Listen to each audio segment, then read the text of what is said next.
A special thank you to each of our subscribers who make this channel possible. Here's today's story.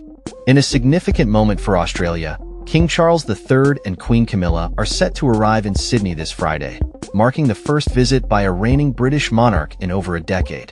This visit has reignited discussions about Australia's constitutional ties to Britain, a topic that has long been at the forefront of national debate.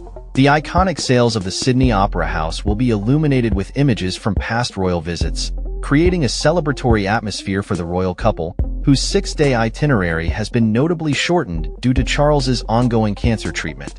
At 75, King Charles is only the second reigning British monarch to visit Australia, following in the footsteps of his mother, Queen Elizabeth II, who made her historic visit 70 years ago. While the royal welcome is expected to be warm, there is a palpable tension among Australia's national and state leaders, many of whom are advocating for the monarchy's removal from the constitution. Monarchists, however, believe that this visit will reinforce the connection between Australians and their sovereign. The Australian Republic Movement, ARM, which calls for an Australian citizen to take the place of the British monarch as head of state, has launched a campaign titled "Wave Goodbye to Royal Reign with Monarchy," the Farewell Us Tour. ARM co-chair Esther Anatoly has characterized royal visits as akin to a touring act in the entertainment industry, stating, "Unfortunately, it is a reminder that Australia's head of state isn't full-time, isn't Australian. It's a part-time person based overseas who's the head of state of numerous places." Anatoly has welcomed Charles and Camilla to Australia but expressed hope that this would be the last visit of a sitting monarch, looking forward to future visits as those of dignitaries instead. On the other side of the debate, Philip Benwell, the national chair of the Australian Monarchist League, anticipates a positive reception for the royal couple, arguing that such visits bring the monarchy closer to the people, emphasizing that Australia is a constitutional monarchy with a king. Benwell criticized the premiers of all 6 states for declining invitations to a reception for Charles in Canberra, suggesting that their absence could be seen as a snub, given the historical significance of the visit. Prior to the trip, King Charles found himself embroiled in the Republic debate when the ARM reached out to him last December, requesting a meeting to discuss their cause.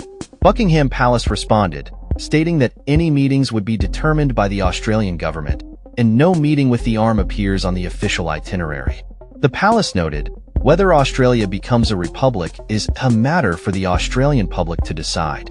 This statement comes in the wake of a 1999 referendum where Australians voted to retain Queen Elizabeth II as their head of state, a decision often attributed to disagreements over the selection process for a president, rather than a strong preference for the monarchy.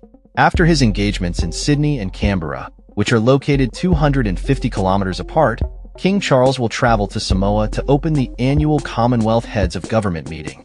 Queen Elizabeth II's last visit to Australia in 2011 included stops in Canberra, Brisbane, and Melbourne before concluding in Perth, where she opened the Commonwealth meeting. Her first tour at the age of 27 was extensive, visiting numerous outback towns and drawing massive crowds, reflecting a time when immigration policies were racially discriminatory. Today, Australia is much more multicultural, with a population that is increasingly diverse. Anatoly has pointed out that the global interconnectedness of today's society starkly contrasts with the more isolated Australia of the 1950s. This royal visit, therefore, is not just a ceremonial event. It encapsulates the ongoing conversation about identity, governance, and the future of Australia's relationship with the British monarchy. As the royal couple embarks on their journey, the nation watches closely, aware that this visit may very well influence the trajectory of Australia's constitutional future. That's all for this story. We upload videos every day covering many different subjects, so hit that subscribe button to stay informed. Thanks for watching.